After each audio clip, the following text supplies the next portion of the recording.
Alright, hello everybody and welcome to Movie Battleground. I am your host today, Robert Parker, and man, we have a great match set up for you guys today. These are two competitors I cannot wait to see duke it out. I personally am very, very excited for it. I'm just going to jump right in.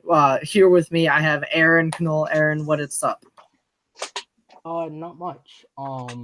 We are fresh off the title match. I'm certainly awaiting to see the reactions to that one, but I'm back in the competitor's chair. I've done this one time before and I got a victory. And I'm ready to do it again against a great competitor. Alrighty, strong words. And Chris Clark, you are also with me. Chris, how are you doing, man? I am ready to demolish Aaron. Everything that I have worked for in my entire life has come up to this entire moment. And Aaron, I love you, buddy, but you are going down. And the victor of this entire tournament is right here, Mose. Right here. We're going to rock this sucker, Rob. We're going to rock it. Alrighty, good intros from both of our competitors. So for those of you watching at home, here's how this is going to work. We're going to have 4 main round questions. Each competitor is going to have an opening dialogue where they are going to be able to sell their pitch, just introduce it, all right? And then there's going to be a main round. This is going to last for 5 minutes where both competitors are going to yell furiously at each other through their screens. And then they're going to have closing arguments where they're going to sum up all of their points, and then I am going to make a ruling. Each of these rounds is worth 1 point. And then if we get that far, we will go into a speed round as long as one person doesn't have a 4-point lead by the end of the 4 main round questions. So a new rule implemented for this tournament is if either of you would like an extension on any of these questions, call it out before the question is asked. Each of you has one of those to use. So if you know one of your 4 questions you're going to want to talk about for longer than the 5 minutes in the forum period, just tell me right away. We'll extend that by a minute and it can be 6 rounds. Otherwise, they're just going to be 5 minutes if there's no call outs. Sound fair? Yep. Fair enough. Easy peasy. Alrighty, perfect. So with that being said, I'm going to jump right into question 1 if you guys are ready. Question 1. All right. Alrighty, and as always, I will be taking a boatload of notes. These questions are judged from my perspective mainly on both the arguments that you provide to support your own choice, but also the arguments that you create to tackle the other person's choice. So it's not just about you can lift your own argument up, it's also about tearing down the other person. So I'm looking for both of those things. With that being said, let's get going. Question 1. In honor of, I mean, you may have heard of them. There's a couple of indie films coming out this year called Black Panther and Avengers: Infinity War. These smaller budget films, you may have heard of them. They're a part of this large universe called the MCU, the Marvel Cinematic Universe. So we thought it'd be fun to ask, in honor, kind of those movies, which non-Marvel MCU movie is the best one? So outside of the MCU, what Marvel movie is best? Aaron, I'm going to come to you first for your opening argument whenever you're ready.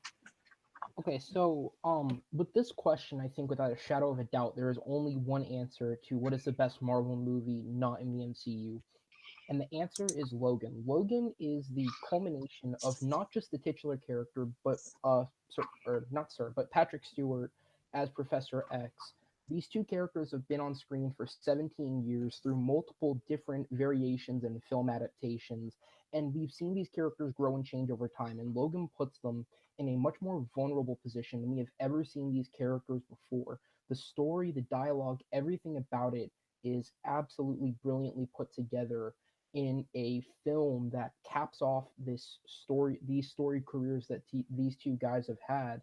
And it's also one of the only comic book movies out there to score a major Oscar category nomination, with it being nominated for Best Adapted Screenplay.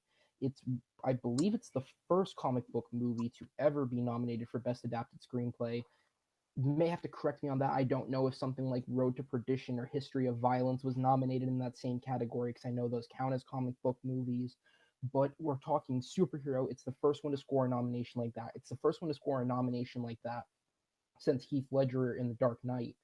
And I think all those reasons and more are why Logan is the best Marvel film outside the MCU.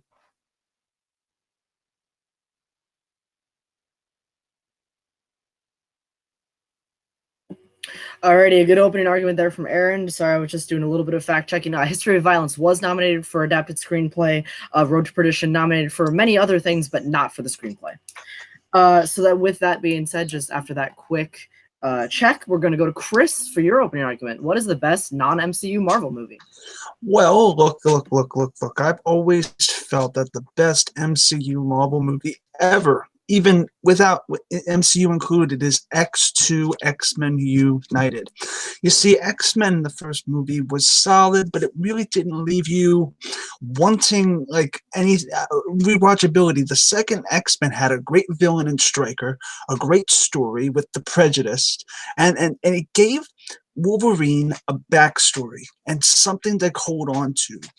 And X-Men 2 also had a great score, great direction, and great editing. And the amount of care Brian put into this was fantastic. And X2 also had great characters. You don't get a lot of, like, the future X-Men movies had great stories, but I feel like X2 focused a lot on the characters. And from a Marvel movie perspective, you have to have a good villain. And good villains are very hard to come by in Marvel movies these days.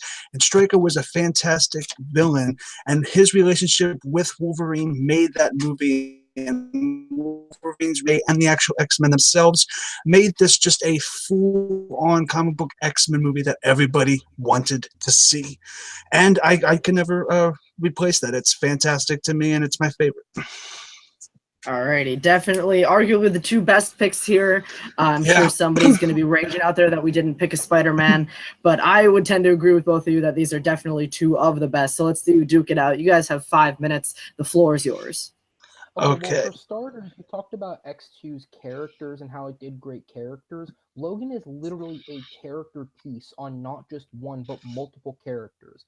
It shows you how the progression of the world has affected all these different characters. Mm-hmm. We see Logan as more hurt and damaged than we've ever seen him before, and he is literally built on the basis of being somebody who is hurt and damaged. And this is the furthest we've ever seen that done, and it's absolutely beautifully executed by the writing, the direction by James Mangold, and the performance turned in by Hugh Jackman. We see Professor X, a character that we have looked up to since the first X-Men movie and X2, your pick, as this decrepit, aging, older man who is suffering from issues that are out of his control, and he is causing harm to others out of his control.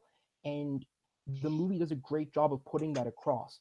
Plus, we have the character of X-23, who is essentially this scared, vicious little girl who is, again, has these powers that were out of her control as they were put into her, and she wasn't necessarily born with them. She was a genetic mutation that was created. And we have a brilliant performance. All that emotion is put forth by Daphne Keane. She doesn't even speak English through half the movie. She doesn't speak for half the movie, and she still puts forward that type of emotion. And I think just those three characters alone are better than anything X2 can bring to the table. Do I just go now? Yeah. Okay, cool. Well, look, X-Men 2, unlike Logan it's not better than X-Men 2 for one reason and one reason only. You want to go to an X-Men movie. You want to go see the comic book movies for the superheroes involved. X2 gives you everything. It gives you the character development that Logan does have, but it also embellishes it with the superhero comic book nuance. Logan is dark, gritty. It stands by itself, but I don't necessarily feel like Logan is a downer. It's a downer of a movie. X-Men 2 is uplifting. X-Men 2 is about equality. X-Men 2 is fantastic. The thing is, Logan, it doesn't have a lot of joy in it. You can't go to Logan feeling like you're going to enjoy yourself. And I don't see how a movie that doesn't give you that joy that X-Men 2 does can be considered a better comic book movie. That's not true, because yes, Logan for the most part is a very dark movie, but this is a movie that's set in an X-Men universe in which most, if not all, of the X-Men have been wiped out. It's very hard to find joy in a scenario like that. But there are moments. You have the scenes where Logan and Xavier are with the family. I forget the names. The father's played by Eric LaSalle.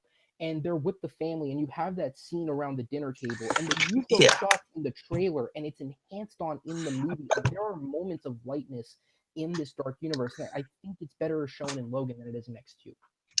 look, the happy moments are too far between, and also it doesn't feel necessarily like it's an enjoyable experience just to watch. It's a very dark movie and has a very deep story. But X-Men 2, for what it does, and what X-Men 2 is the comic book movie everybody wanted. Logan is a comic book movie that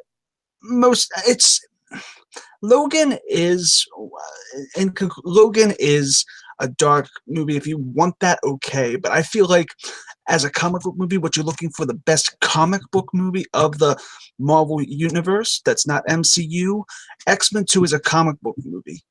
Logan is a glorified dark western. I think you can also say that Logan gave everybody what they wanted as well, because prior to Logan, we had the Wolverine, in which everybody's general reaction was, okay, that was better than X-Men Origins, but you could just feel that they wanted to go darker. You could feel with that movie that they wanted to do something more, and they got the chance to do that, and they executed it so well with Logan. And here's the thing about X2, okay? And I understand that there's a large gap in release date between Logan and X2, but X2 is a little dated now. And I think a lot of those movies from the early 2000s come off as a little dated. You have a team of superheroes in black spandex suits. Yes, it's closer to the comic books, but you can also tell it's from that era where studios were scared to be too genuine to the comic books. Whereas Logan, in a weird way, is completely genuine to the comic book that it's based off of, Old Man Logan. Even though it doesn't necessarily have all the characters, because, studio-wise, you couldn't have Hawkeye, you couldn't have the Hulk incest babies. It captures the tone and the character that book brought. Better than I think X2 did with any of the other X-Men comics. But thing is, with X-Men 2, you even nailed it on the head. Logan, everybody looks big on Logan. Went for this tone because of the failures that the Wolverine and Wolverine Origins were. X-Men 2 didn't have any of that motivation to be a good movie. And time right there. There you go. Time. Just save the thought for your closing argument. Aaron, we're gonna go to you first. Write it down so you don't forget it, Clark, because that happened to me a lot. So this is the point in your closing arguments where you're gonna get the opportunity to just sum up all your points. Not really the time to really bring a whole bunch of new arguments in, but sum up your points. Really say what you need to say to drive your points home. Aaron, we're going to you first. Okay, Logan is the best Logan is the best Marvel movie outside of the MCU, because I think it brings the best direction, it brings the best writing, it brings the best performances, it brings the most emotion, both dark and light, and it's put out the best out of any Marvel movie that we've seen. And I think it's better than X2 because, yes, it is a more recent film, but it takes its tone and its look and its style from as you said, from Westerns. And I think it's going to help the movie have longevity that X2 doesn't have. When you watch X2, it looks dated, it looks of a certain time, and I think that hinders the movie from being one of the all-time greats. That I don't think Logan suffers from that issue. And I think years down the road, we're going to look back on Logan as one of the all-time greats. I think people are already forgetting about X2 because of other movies similar to it, like Days of Future Past. All right, interesting points made there by Aaron. His closing. Chris, to wrap up, we're over to you. X2 is not a memorable movie. It is a glorified classic for a reason. It is a classic. And look, Logan has its issues with its tone. It's very off and on. X2 is consistent. And unlike Logan, it had no obligation to be good because the movie that preceded it was already fantastic. And it just upped the ante. X-Men 2 is basically the Toy Story 2 of Marvel movies. It basically started the whole catapult to where the Marvel movie should be and will be. It will always be fondly remembered, and it's more consistent both with characters and tone. Logan is a bit up and down. Sometimes it wants to be happy, sometimes it wants to be dark, and it's also kind of a Western, and it's depressing. X-Men 2 makes you feel good, and that's exactly what you want in a Marvel film. I think I'm good. All right. Wow. So, yeah, round one done. That was, you guys are not pulling any punches for sure. Coming out of the gate swinging. I'm just going to take a quick second to look over this because that's what I do. Let's see. So you guys both had really good points about, as far as supporting your own arguments. You know, both you thought of the direction, the characters, the writing. You know, Aaron more so how it tackles the different characters, particularly Professor X and Wolverine. Chris, you said it was more of an ensemble cast, which are, you know, two very different things. But when you're thinking about the frame of the Marvel movie, they're different arguments, and you guys both brought that into account.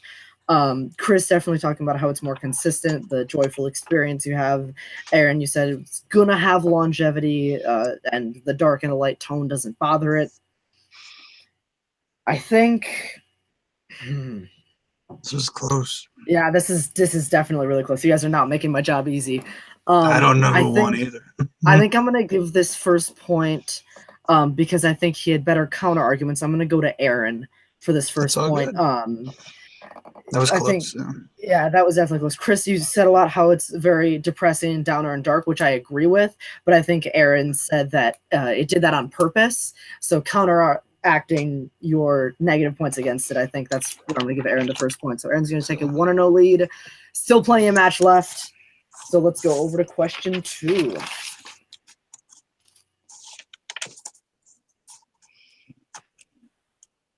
Alrighty, question 2, guys. Chris, we're going to be starting with you this time.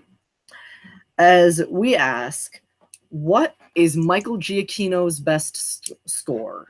So Michael Giacchino is a very popular composer nowadays. He's one of my personal favorite composers for film. So Chris, what's the best score done by Michael Giacchino? This question since he wrote Ratatouille, but look, and scored Ratatouille. But I went with actually my favorite non-James Bond spy movie, which is Mission Impossible 3. I love the score in Mission Impossible 3. Every scene and the nuances with how the action sequences are scored and the drum beats with the action sequences and how the orchestration is in that movie is fantastic.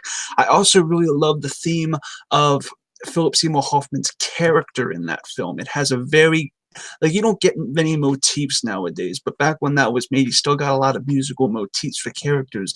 You get that a lot in Star Wars, and you get that a lot in the big budget superhero movies, but you don't get that a lot with action movies like spy movies, and it was good to see that again through this. It actually felt like a James Bond score, a better score for James Bond than the actual James Bond movies have. I'm not a big fan of the Daniel Craig movies. I will attest to that. The score is one of the reasons, and this actually made up for that in spades. And I'd like to see him score a Bond movie. It would be fantastic. I just love the orchestration of this film. Alrighty, Chris, going for Mission Impossible 3. Aaron, for your opening argument, best Giacchino score. Well, the movie I went with was Inside Out. I think when you look at Giacchino's full body of work, I think as a collective, you can say the stuff he's done for Pixar is probably the best as a collective out of anything else that he's done. And I think Inside Out, even more so, is the best out of that Pixar work. Because the movie is literally, okay, the point of having score in a movie is to help enhance the emotion that you feel. You play certain types of music at certain times to play into the emotion you're supposed to feel. Inside Out is a movie that is literally about emotions. If the score doesn't, along with many other things, if the score doesn't work, then the movie as a whole may not work properly because you're not feeling certain things and the music isn't helping to enhance that. And I think Giacchino does a really great job at making you feel certain things and manipulating you in certain ways with the score, more so than I think in other movies that composers do. And I'm talking in general. Like, I think it helps manipulate what the movie's trying to do more so than a lot of other scores from a lot of other composers for a lot of other movies. Alrighty, 2 great picks here. Really just a great composer, arguably the best composer that's working consistently today. So we're going to go into open forum. You guys are going to have 5 minutes to duke this out. Feel free to interrupt each other and yell as much as you want. I'll try to keep you under control. The floor is yours. Okay, look. The Inside Out score, the movie is basically, as you said, about emotions. So the actual score basically could have been on autopilot and was on autopilot. Yes, you know that this is where this emotion needs to be. That's where this emotion needs to be. But with Mission Impossible, you don't really get that finite what needs to be felt here, because most of Mission Impossible 3 is just a 90-minute action sequence with a bit of dialogue. There's not a lot of emotion in there, but to drive it and give the film its rhythm. A score does a lot more than emotion. It gives a film its rhythm. And if the film isn't paced and edited correctly with the score itself, which Mission Impossible does far over Inside Out, because Inside Out, although it's a great story and a great film, I don't necessarily remember the score. The score isn't what brings it out. It's the characters in that movie. But this is about the score itself. And with Mission Impossible, the rhythm of the drums, the instrumentation far exceed Inside Out with whatever emotion it wanted to convey. I think you could say the same about Mission Impossible 3, though, because as you said, Mission Impossible 3 is basically just a 90-minute action movie. The franchise that is straight out of the 90s, and it continues that type of feel into today. And I don't know, like, yes, the score does a good job of making the action scenes feel exciting, but that's all the score really has to do in an action movie like that. It does a sufficient job of doing so. I don't think that means it's the best, though. With Inside Out, the reason with that score is if you don't have the correct type of music in a certain setting, then it's not going to convey the right emotion. Exactly. You can conflict that. But that's the thing, is the movie is entirely off of emotions. If you make a film about emotions and you don't understand what emotions you're trying to convey, then you've just fucked up the whole point of your movie. So, but if the film doesn't have rhythm, that's even worse. Look. Look, the music in Inside Out, although it makes you feel things, is it memorable? Was it scored out of autopilot? I listened to a couple of those songs. Yes, there's a sad song, there's a sad motif. Yes, that's obvious. If something sad is going on, you put it there. That's simple, that's slicey, dicey. But when you need to add rhythm to a film with an orchestration, that is much, much more difficult, because as you said, spy movies are a dime a dozen. Action movies are a dime a dozen. You have to invigorate. You have to change stuff. And Mission Impossible score does that. Inside Out doesn't do that, because Inside Out has its script, has its emotions laid out for it, and it's autopiloted. It has no memorable songs in it. Well, I disagree with that. Maybe it's just me personally, but I do remember pieces of that score the same way as I don't remember any pieces of the score from Mission Impossible 3. Because when you're watching that movie, you're not focusing on the score, you're focusing on whatever crazy shit Tom Cruise is doing next. But here's the thing. I think you can also make the argument that Giacchino might have been a little bit on autopilot during that movie because he had 2 films previously to work off of. The franchise already had a tone set and already had previous score sets to work off of. So he didn't have to do very much in order to make it. He just had to go off of and work on what had previously been there. But the thing is, what impacts the movie more, the rhythm or some sad music underneath a sad scene that's meant to be based on emotion, that's actually in the actual script, that's acted by characters? You could listen to that and it sounds like stock. When you listen to the Mission Impossible soundtrack, it has an epic beat that you can listen to on a jog, you can listen to when you're walking, you can listen to when you're writing, and it gives you some sort of momentum. There is no momentum in the score of Inside Out because the score itself is based around the characters and the emotions in the film. But when you don't see that visually and you're judging it solely based on the soundtrack, it doesn't do a gosh darn thing. Okay, but I don't think that necessarily takes away. Obviously, I'm not as big into score as you are, so I haven't listened to the scores of these movies individually. I'm taking it based on the context of how it's used within the film. I think yes, an action movie isn't something without the beat, without the pace of the action. But I think that if you're saying that what enhances the action to the point where it's great is the score, then maybe the action itself isn't great, because I think good action should be able to survive without the music.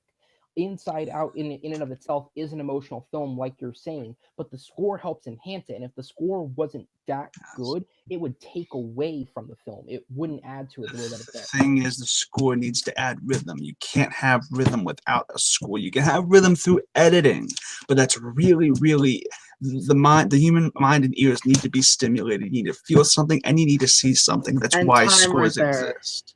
Okay. Time right there. All right, we're going to go into closing arguments. Chris, for you this time, a closing argument whenever you are ready. Look, Mission Impossible score is epic, bombastic, and it gives a rhythm to a film that needs the rhythm and gives it its drive. Inside Out, the music sounds like stock, and yes, it hits all the emotional beats, but what is that worth when you have no substance surrounding the actual music that it provides? I feel like Mission Impossible has a stronger drive and a stronger rhythm, and I think it will be. It's much better scored and edited, so that's my take. Alrighty, short and simple closing there from Chris. Aaron, whenever you're ready. I think Inside Out is the best Giacchino score because the way that the score ties in with the emotions that the film is trying to convey works the best out of any of the Pixar films, in my opinion. I think the score for Mission Impossible 3 is good, but I also think Giacchino had a template to work off of from the previous two films. And also, again, obviously this is person by person, but I think the score in Inside Out is more memorable than you're making it out to be. The most memorable song from the Mission Impossible score is the one from the first film, and if it's used in the third film, it's just pulled back from the first film. There's nothing memorable from the score outside of the film if you want to talk about score separate from the film. Good luck, All Rob. right. Yeah. Well, this one was a little bit easier for me. Granted, it's still very, very close, but I mean that Marvel one was neck and neck, completely. This one, I mean, both of you said the other one wasn't memorable and yours was, so I'm kind of striking that point in general. Like when both of you say it, I mean, there's no way to quantify for me that which one is actually more memorable. It's more of a subjective viewpoint on that one. I liked what Aaron was saying about how the music fits the emotion of the scenes, how it hits the emotional beats, how Mission Impossible, it did have a template before. But man, Chris came out of the gate swinging about how it's epic, it's bombastic. The orchestration specifically, he talked about the motifs specifically. And while I personally love the Inside Out score, I think Chris nailed it on the head when he said it's a little bit on autopilot. The movie gives you exactly what you need to do as far as the score. If there's a sad scene, you play sad music. And I felt that was a very valid point, and I think Aaron tried to counteract it, but I don't think he did it quite as well as he needed to get him the point. So, Chris, you're going to tie it up here 1-1. That was a good fight, though. What happened is I took on the guy who hosts a show called Suddenly. That's what happened. I loved Inside Out, right? I think it's I love Inside Out's soundtrack. It's just I had to make arguments because that's what the show is. You just have to. Yeah, you have to. I saw Mission Impossible 3 once and didn't have the time to research that one properly. I have no clue. Oh no, it's actually really good. You should check it out. I love Mission Impossible 3 soundtrack. Alrighty, let's go into question 3. This is one that I am excited for. This one. Alrighty, so question 3. What we're going to do here is pitch a Will Smith Oscar movie. That's all the question says. Pitch a Will Smith Oscar movie. I'm going to give you a little bit more time for the opening arguments. Just lay the groundwork, and then definitely bring more in the open forum. Aaron, you're up first. Okay, so when I asked for extra clarification on the question, what I was given was basically pitch the movie that could win Will Smith his Oscar. So this is like the angle that I came at.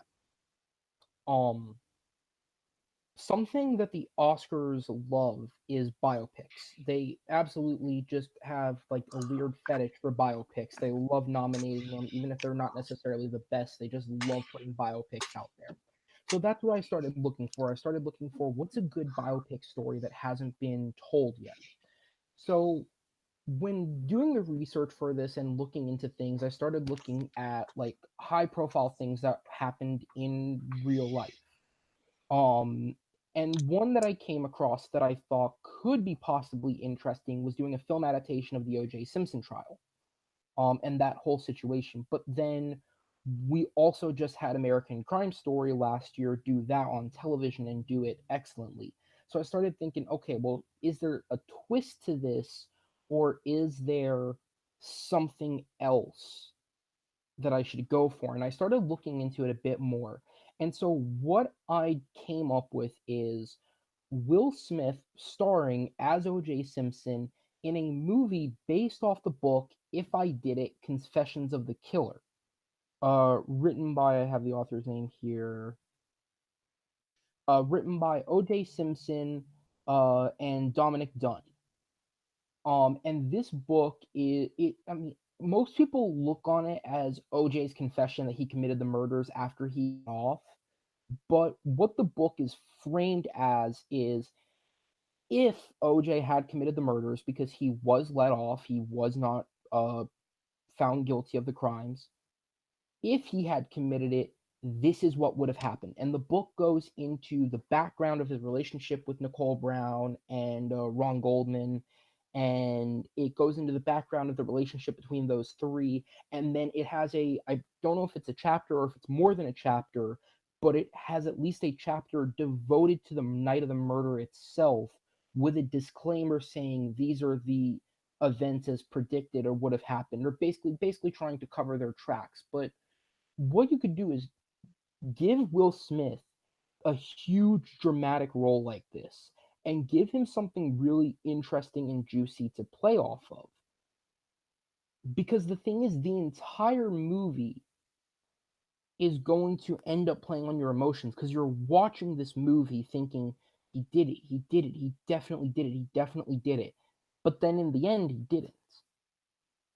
And I think there's a lot that Will Smith could do here that could earn him the Oscar. And me personally, I'm pitching this as a movie directed by Quentin Tarantino, because Tarantino has shown that he loves revisionist history. You know, if you're watching Glorious Bastards, that's a different look at World War II. He has the upcoming movie set during the late 60s that's set around the time of the Manson murders, and we know that he's going to be touching on that while not exactly focusing the movie on that. So I think something like this is definitely something Tarantino could work well with. And also, Tarantino has directed actors to Oscars before, so if there's a director that could be a safe bet getting him there, Tarantino could be it. Alrighty, so Aaron with the huge, juicy biopic fetish. Chris, whenever you're ready for your opening argument. All this doesn't have anything to do with catfishes or Danny DeVito. This one is what I consider to be the Oscar-winning movie. Will Smith, he lives in this old shack in Kansas, and he has OCD, and he has to have 2 of everything in his house. Little does he know, dun, dun, dun, that indeed, his ex-wife died in a car crash, and he is left with his 3 adopted kids. But being he's OCD and he can only have 2 of everything in the house, he has 2 couches, 2 refrigerators, 2 microwaves, 2 of everything. He has 3 kids, and he's contemplating which one he is going to kill. So throughout this entire film, he takes his time talking to all 3 of these kids, bonding with all 3 of these kids, and gradually through the course of this entire movie, he overcomes the stigma and he becomes a better person. And in the end, he doesn't kill the kids. Maybe he should. I don't know. We need to pitch this out to Warner Brothers because they might really like this idea. He might kill him in the end, but we don't really know for certain. And the whole suspense of this movie will build and build and build, because the audience will be focused on, oh my gosh, that guy's OCD like I do. This is serious OCD because he's contemplating killing his kids. It will be an amazing movie. An Oscar winner will get all the Oscars all the time. I know both of you are so totally into this idea. But look. The idea is also that this movie will be a counter thing for anybody with that stigma, and it would be fantastic. And I feel like this movie would work on so many cylinders, both emotionally, physically, mentally, and visually. It will be an astounding film, and it's creative. Did I pull that out of my ass okay? Absolutely, you did. All right, we're going to go cool. into the open forum. We're going to have 5 minutes to debate. I am going to, at some point, need to hear Chris's director, because Aaron did put his out. Oh, so okay. You guys are going to have... Say it in the open forum. I will say it in the open forum. But you guys have 5 minutes. Floor's yours. Go ahead. Okay, all right, well... I had a question about something. Behind the scenes stuff here, but when you put the original idea forward, you did give a director's name with it. I did. Answer you're sticking with? Yeah, no, I am sticking with this now because Will Smith turns out that he is a huge Star Trek fan, and the thing is, he's obsessed with Star Trek, and it's all directed by Robert Meyer Burnett, and he's gonna make all these Star Trek references, and it's gonna be amazing. And when he does this, And yeah, here's where I'm gonna shut you down because no, you're not gonna shoot me down. here's where I'm gonna shut you down because looking at it from a realistic point of view, if we are actually talking about the movie that could get Will Smith his Oscar, Hmm. I'm taking the question serious for a moment here. If we're talking about the movie that could get Will Smith his Yes, Oscar, first off, a movie about Will Smith contemplating killing children might not hmm go over very well. it Second off, will. Robert Meyer Burnett has the only thing that I could find on his IMDb that shows that he directed actual cinematic filmmaking was he directed and edited 5 episodes of a Cinemax show called Femme Fatales that aired from 2011 to 2020. And he 5 directed Free episodes of Enterprise. Free Enterprise was not a cinematic movie though; that was a documentary. No, it wasn't. It's a cinematic movie. It's about it's an autobiography, but it's not a documentary. It's an autobiography, fictionalized tale of his life, but it's all played by actors. And yes, he's also produced Agent Cody Banks. He's also Cody Banks was an Oscar winner. Yes, indeed. But look. No. We're in a climate where "Call Me by Your Name" is nominated, so I don't think Will Smith killing children is off the table.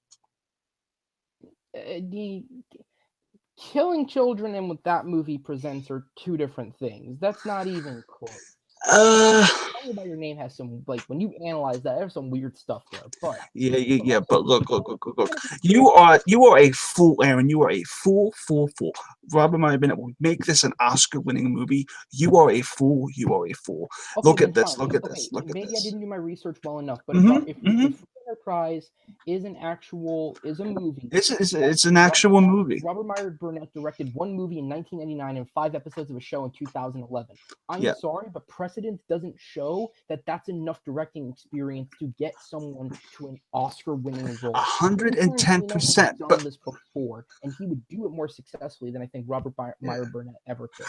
The director of Get Out was a first-time director as well. You never ever know. And Robert Meyer Bennett would be a third-time director, maybe 6th time if you include those television episodes. But look, also the point is this movie also focuses on stuff that actually relates to the audiences. How many people do you know that have type of OCD?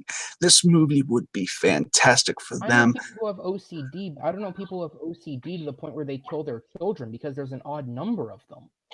Well, that's the magic of would kill their kids? That's the magic of movies. Because look, the Oscars are about movies and movie making. And I want them arrested. Oh, I don't really care. Look. I feel like even if the people in this movie were arrested, this movie would be fantastic and would get. Oh, I don't know where I'm going with this. Well, we look. Arrested, it would be fantastic. Kevin Spacey's made some great work, but yeah, and they were able to reshoot that in a week. But look. Dude, this will be amazing. You have no idea. Like, your movie idea is about OJ. What's your movie idea again? I forget. But you know what? I'm going to argue against it because I don't remember. But we're going to bring this. Look. I'll give you a chance to explain it if you want. Yeah. Could you explain it, please? Yeah, of course. It's Will Smith playing O.J. Simpson in a movie based on the book If I Did It, which is about the hypothetical murder of Battleground and Rob Gold. See, the fact that you had to explain that to me means that it is a forgettable plot. When my plot is super original. Fight on a plot about Will Smith killing kids because he has OCD. I don't really think that this. I'm winning this argument. You know that, Aaron, because look, everything. Background. But look. How many movies have we had that had O.J. Simpson in it, huh? How many movies? I did do that research. There has been 1 TV movie produced, and I want to say it was 98 or 99. Other than that, the only other major adaptation was documentaries, or it was American Crime Story: The People versus O.J. Simpson. So O.J. Simpson is not something that is oversaturated in the public. You sure about that? Okay. Well, how many people have had a movie about an OCD guy killing his kids because there are not as many people in the house as he wants them to be? They haven't, because that's a nutcase idea that would probably bomb at the box office. But you admit that it will actually get to a theater. My point exactly. You admit that it would get to a theater. theaters on a regular basis. That's not qualification for being good, Chris. Yeah, but it's a qualification. That's time right there. That's time right there. All right. Whew. Closing arguments. Aaron, I think you're up first. Aaron, close out whenever you're ready. Okay, I'll start my closing with this. If you want to argue making this to a film screen is what qualifies as good, we've had porn on theater screens, man. That doesn't mean shit. Okay, what I'm pitching, the little chance I've had to actually pitch it is a legitimate idea. We have Will Smith doing a character piece on a guy who is claiming his innocence by writing a book about how he would have done it. This is such a weird idea, and to put this book into an on-screen adaptation directed by Quentin Tarantino, somebody who relishes himself in weird ideas, is something that could make this work and legitimately get Will Smith to an Oscar win. Your movie sounds like something that I'd find on Redbox. And you know what? Straight to Redbox doesn't win Oscars. Ooh. Alrighty. Is that your closing there? Done? Sure. Already wrapped up in a bow. Chris, closing argument when you are ready, my friend. Yes, I will give you the closing argument of the century. Look. Will Smith as O.J. Simpson, we've seen like a billion times. Here you have, I don't know. Look. Okay, look. Directed by Robert M. Bennett, this entire OCD film would be fantastic. The everything that you want in a movie, and even Aaron admitted this would make it to Redbox. That's more than his film would make. He admits that it will get distributed. That means that he admits that it could be in contention for the Oscars. So Aaron basically gave me this win. I wanted to thank you, Aaron, for everything that you did. But look. This would be a fantastic film, and I just hope that you guys this film will be like peanut butter and jelly sandwiches. It will be delicious. If I can make one point outside of the argument real fast. Sure, yeah, where the arguments are done. Oscar qualifications say it has to appear in at least one theater in New York and one theater in LA within a calendar year, so straight to Redbox would not qualify it as an Oscar contender. And second off, I haven't eaten peanut butter and jelly in nearly 10 years, so that idea sounds fucking awful. You bite your tongue. I ate peanut butter and jelly today. You guys are good. Yes. So, with that being said, let's look over some notes here. Just give me the win. Chris, you're hilarious, my friend. I actually genuinely don't hate the idea of your movie. Like, I think I would watch that film. Like, if I saw a trailer for that movie, I would go out and watch it. But I would see it. That being said, I think Aaron framed the argument really, really well in his opening, saying the Oscars love biopics, they love book adaptations, really hard dramatic roles. Tarantino is an Academy somebody that they've nominated in the past. He's directed Oscar-winning performances. That being said, as much as I really want to see Star Trek OCD Will Smith, who has to interrogate his children to find out which one he wants to kill, I do think that Aaron made the better argument here, so I'm going to go 2-1 for Aaron. That's actually bullshit. I want to make an argument with this that you both do not know what you're talking about, and I will make billions of dollars with this idea. Just wait. If you do, you can rub it in my face forever, Chris. I want you to try to pitch that to somebody, and I want that movie to be made. I'm 100% serious. A double feature with the Book of Henry. God damn it. I'm terrible with these pitch ones. Oh, I'm terrible at pitch. I've never had a pitch question. I'm so happy. I'm so bad at pitching. I had one in both my matches. But I will say, Chris, you definitely bring the humor, and that's what counts, because you definitely committed, and that's what matters. Committing is better than just a lot of people in some questions will just give up and secede the point. But Chris, that was hilarious. Chris Clark can do. Chris Clark committed to a fucking movie about Danny DeVito in a fish suit or some shit. Yeah. Anything. Well, he also apologized to like 50,000 people. So. Yeah. Indeed. Do you apologize to Will Smith for this one? Or? I will. No. Will Smith is going to be thanking him for this one. All right. Can we talk about though how the question was pick Will Smith in Oscar-winning movie. I said have him play a murderer, and Chris said have him kill his kids. Like that's what that's what you both immediately went to. All right. Great. So With that being said, there is one main round question left. This is a very interesting one, I feel. Chris, we're going to be starting with you this time. What is We're this? going to ask you guys the final question, the one we haven't done yet. Oh, okay. Number 4. I forget. All right. It's all right. It's all right. You'll remember as soon as I say it. Question 4. What is the most overrated movie to come out before 1970? Oh, Most it's totally. overrated- Yeah.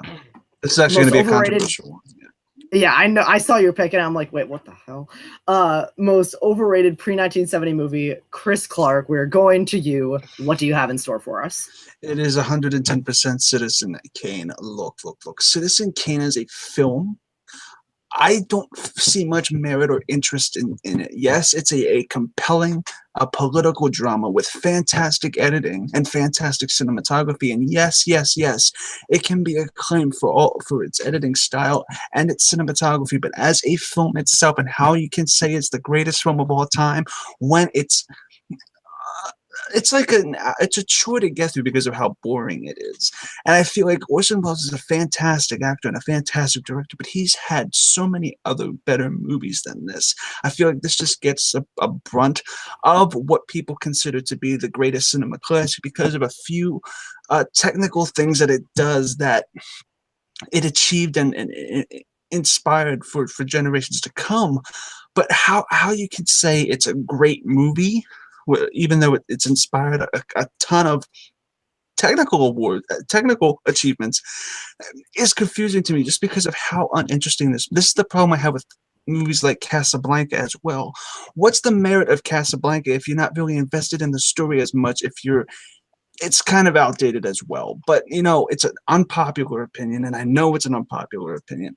But Citizen Kane, I don't feel like. Why do people talk about Citizen Kane but don't commend King Kong, or don't commend much more interesting, entertaining films than just Citizen Kane and the Orson Welles masterpiece that it is, when it has some editing achievements and some cinematography achievements, but what else does it give to you? I just never understood that. Already a potentially controversial pick from Chris Clark there, but we will hear more about that in the main round. Aaron, for your opening argument, what's the most overrated movie pre-1970? Okay, so I'm going to start this argument off by agreeing with Chris real quick. I don't think Citizen Kane is the most amazing movie in terms of the actual movie itself, but I think the reason Citizen Kane is remembered is for the exact reason you're arguing as for why it's overrated. Citizen Kane did a lot technically for film, but if you actually talk to people, most people only know the techniques that have been used and carried over generations over time in Hollywood filmmaking. A lot of people don't actually know much out of the plot of that movie outside of Rosebud. And a lot of people probably can't even tell you what Rosebud is at this point. Like, it's not something that's gone back and rewatched. It's just something that we know influenced filmmaking because film school tells us that. It's not actually something that is beloved in the current generation. My pick is The Wizard of Oz. This is a movie that is still shown in schools today, and I tell you for a fact, I won but 2 different classes. The movie is fine, but I think it doesn't do anything amazing technically the way that Citizen Kane does. And other than that, it's just an average adaptation of what I feel is an average book. It's good acting, it's fine filmmaking overall, but it's not good enough to still hold up. We are literally, 20 years outside of this movie being 100 years old. It's almost 80 years old. This is not a movie that should have held up for that long. It's extremely outdated in my opinion, and I don't think it holds up over the course of time. And I think that's why it's the most overrated, because people actually do remember it for its story and its characters and its plot, and people actually do still watch this movie, and I don't think it deserves that type of recognition. All right, so we're gonna get some hate on this episode. There are 2 controversial picks here. Most overrated movie. I wouldn't want to be arguing for either of these ones, but Regardless, Chris, Aaron, you guys are both really good Okay. at doing this. Open forum, 5 minutes. You guys know the drill. Well, look at this. Look at this. Look at this. Aaron just commented about everything why Citizen Kane is overrated, and I get his criticisms of Wizard of Oz. But look, is Wizard of Oz ever been considered the greatest movie of all time universally by almost every single person in pop culture and critics alike? No.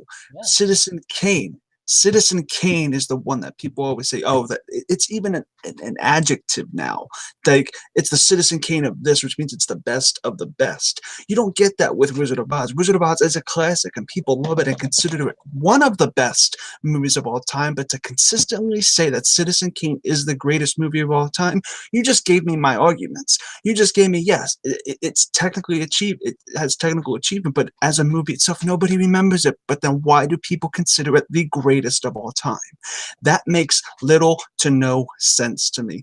Wizard of Oz is, as you said, it does its job, but it doesn't do much more than that, basically. And it's still a better movie than Citizen Kane, and I think you can attest to that. But it's Okay, so the first thing that I'm going to go to is you're saying how Wizard of Oz is not looked at universally as this amazing film in the way Citizen Kane is. Again, I always preface this with this website is not the end-all be-all of film. But as of now, Citizen Kane stands at 100% on Rotten Tomatoes with 75 reviews. Wizard of Oz stands at 99% with 110 reviews and 1 dislike. So more people have actually reviewed Wizard of Oz than Citizen Kane, and more people like The Wizard of Oz than Citizen Kane. Now, again, Rotten Tomatoes is not the end-all be-all of film criticism, but I'm just saying if we're looking at the populace, people like it. But Citizen Kane, universally through pop culture and everything, is considered the greatest movie of all time by a multitude of big name critics. Yes, people might consider Wizard of Oz to be a better viewing experience, but consistently, on average, for the past 60 years, Citizen Kane has always come out on top and has always been number 1 or number 2 after something like Gone with the Wind or something. Citizen Kane is its own adjective. Wizard of Oz is an adjective. It's considered a classic, but it's not considered the adjective of the best thing ever to exist. When people talk about the Citizen Kane of this, they're talking about it's the filmmaking. And I understand why. When you watch that movie and you watch all the, especially as someone who, I'm only 18 years old. So I've seen every movie in the world that Citizen Kane has influenced before I saw Citizen Kane. I can see why that movie is remembered and revered, even if it doesn't interest me in the way it might have interested someone in 1941 or 42, whenever it came out, which is why it's such a revered classic. Here's the thing with The Wizard of Oz, though. Yes, Citizen Kane is one of the highest reviewed movies of all time, and it's beloved within film circles. But if you step outside of that, it doesn't actually have much grasp of the general audience, and I would know because I'm more a part of the general audience than I am a part of film criticism. The Wizard of Oz is something that is beloved in critic circles as well as being beloved in the general audience. It's a movie that parents still show to their kids, and I don't think it's worthy of that title. Is it a fine movie? Yes, but so is Citizen Kane. It's not an awful film. Is it a little boring at times? Yes, but for the most part, it is one of the best made films of all time. But it doesn't make it one of the best of all time, and I will agree with you in that sense. But there's a reason why it is so revered. Wizard of Oz doesn't have that standout reason as to why it's so revered.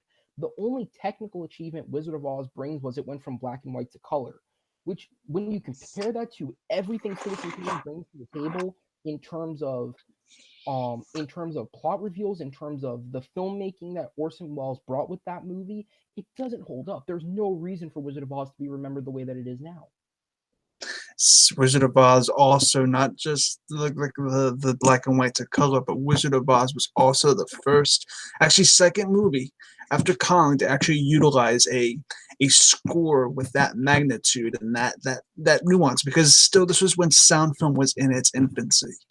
The fact that Wizard of Oz, much more than the editing and cinematography of Citizen Kane that could have been found out years later, the sound design and the musical compositions of Wizard of Oz in 1939 were groundbreaking, and I can see why they decided that why it's such a classic and why people dig it. Citizen Kane, and it's also as you said, it's a movie that's decent for kids, and kids will enjoy it, so it has that window. Citizen Kane really does it, and I don't see how the acclaim from, even if it's just film criticism in general, that still makes it as overrated, because overrated to most audiences is when you go see a movie, and what critics say is what counts. So being overrated and being, it just has more of that. Time right there. Sorry, let me cut you off. Write it down. Closing argument. Actually, Chris, your closing argument is first, so you can just continue. Go ahead. Yeah, but you see, to close it off, Citizen Kane is acclaimed. And I feel like it's acclaimed for the wrong reasons. And I don't think it should be as acclaimed as most people say. Wizard of Oz has its merit in children and childhood. Citizen Kane, you don't show your kids Citizen Kane. You show your kids Wizard of Oz. Citizen Kane is still considered a great movie when really there's nothing more to take from it than outdated film concepts that have been overshadowed in the future. Where Wizard of Oz deserved its acclaim because this music and sound design is stuff that we still use to this day. Alrighty, Aaron, for your closing argument, go ahead and wrap it up. Citizen Kane is still remembered to this day because Orson Welles introduced all sorts of filmmaking tactics that are still used in film to this day. But the thing is, it's not overrated in the sense that I think you seem to say it is. When people talk about Citizen Kane, yes, okay, is the idea of using it as an adjective a little insane? Yeah, okay, that does play into the overratedness of it. But again, that's something that's only used in film buff circles. And again, most people only talk about the filmmaking aspects of the movie. They don't actually talk about the plot and story that the film brings. So in that sense, it's really not as remembered as you're making it to be. Plus, outside of the film buff community, it really isn't as remembered as people in the film community may think it is. Wizard of Oz is something that is extremely revered in film communities, and it is extremely revered in general audience communities. And that's why it's overrated. It is beloved on all fronts, and I don't think it's a movie that is deserving of that title. It is a fine movie for the time that it was made in. Yes, it was the first to introduce color. Yes, it did a lot for sound in filmmaking. But the fact is, it's not remembered for that necessarily. Unlike Citizen Kane, this movie is remembered for being some great cinematic masterpiece of storytelling, and it's not. And that's why I think it's it is the most overrated movie pre-1970s, because Citizen Kane is remembered for the correct reasons. Wizard of Oz isn't.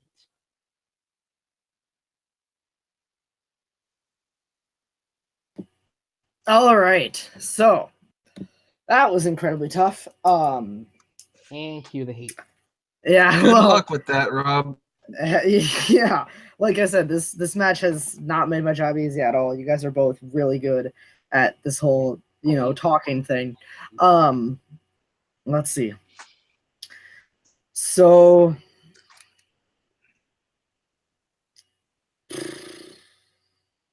man. Okay. So here's where I stand.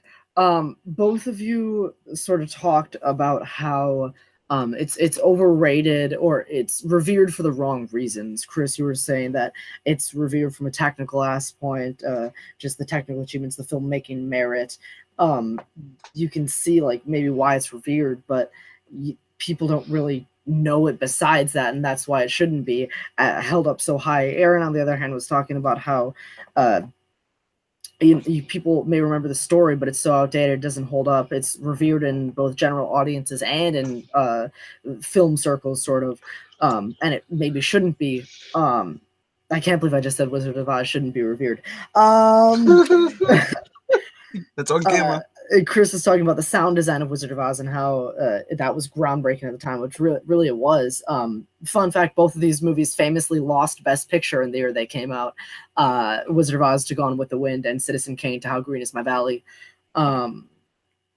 Let's see, Chris, I mean, that was a good point about how, people call things the Citizen Kane of different things here and there. They do use it as sort of an adjective, which is really strange when you consider it. But I think Aaron countered that point well, saying, well, they say that because it's really well made. And I think the point that really hit it home for me was when Aaron said that it's revered really in general audiences and in film circles, and that's why it's overrated, because so many people know it, so many people love it. You know, if you go out and ask somebody on the street if they've heard of Citizen Kane, most people might say no. Chris, I definitely see where you came from as far as in film circles, it's really, really revered, but in general audiences, I think that's the point that hit it for me. So I'm going to give that point to Aaron. Good run, man. Holy shit. All right. Damn, that was good. That was close. I just want to say I completely agree with him that Citizen Kane is overrated. Both these movies are overrated in my opinion. Oh, Citizen Kane is 100% overrated. Wizard of Oz, I'll wait till you see the Sunday soundtracks next week. People are going to hate us.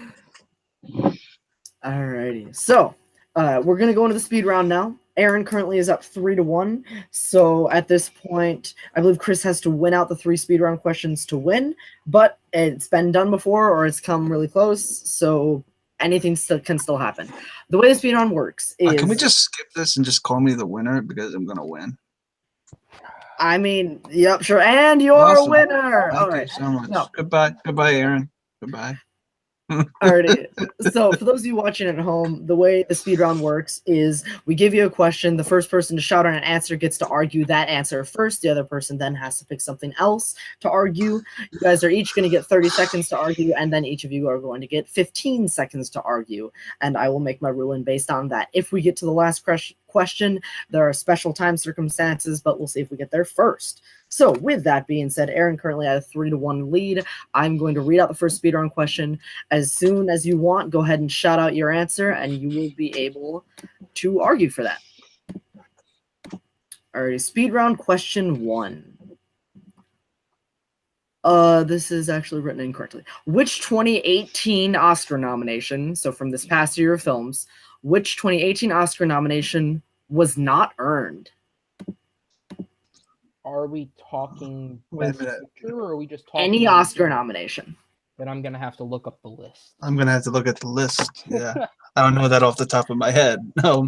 It could be best picture. It could be a performance. It could be a director. It could be probably should have been a speed round. It could have been a short subject documentary. It could be whatever you want. Yeah, I haven't seen any of them, so I can't argue that one. For the record, I didn't write this question. Oh, okay. Denzel Washington for Best Actor. I'm gonna say.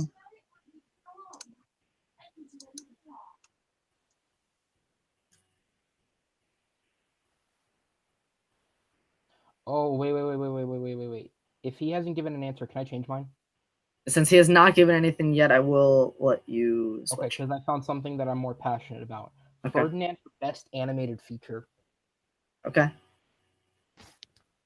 But now, Chris, if you want, you can take the Denzel answer. Sure. Oh. Ferdinand, huh? Oh, you'll find out. I'm sure I will.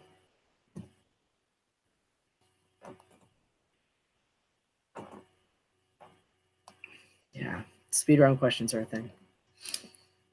Sorry, my mom was speaking to me for a second. You're totally good, Chris. No worries whatsoever. So Aaron changed his answer to Ferdinand for Best Animated Feature, which means if you would like, you could argue the Denzel Washington for Best Actor, or you can pick something else. Got it. What is it? Got it. Just say it. You need to lock it in quick. Cool. John Williams for Best Score. Ooh. From Last Jedi. Last Jedi, Best Original Score. Jedi. Yeah. Alrighty. Aaron, because you answered first, you are going to go first. You're going to have 30 seconds on the clock. I will try my best to keep up with this, but I don't have a good track record of keeping track of time in speed round. Aaron, when you're ready, go ahead. I have to write quick.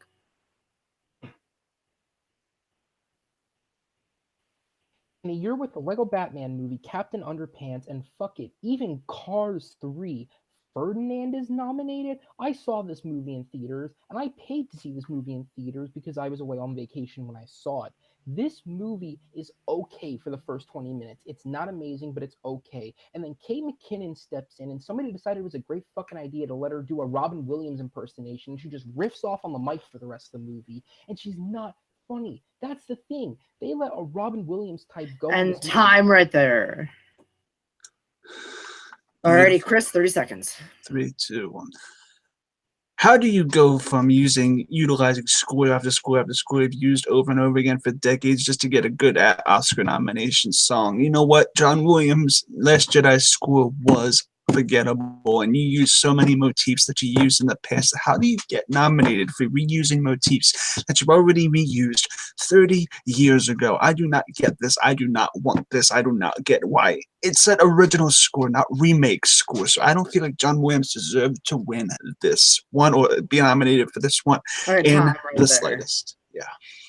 Alrighty, you guys are each going to have 15 seconds. Aaron, go ahead.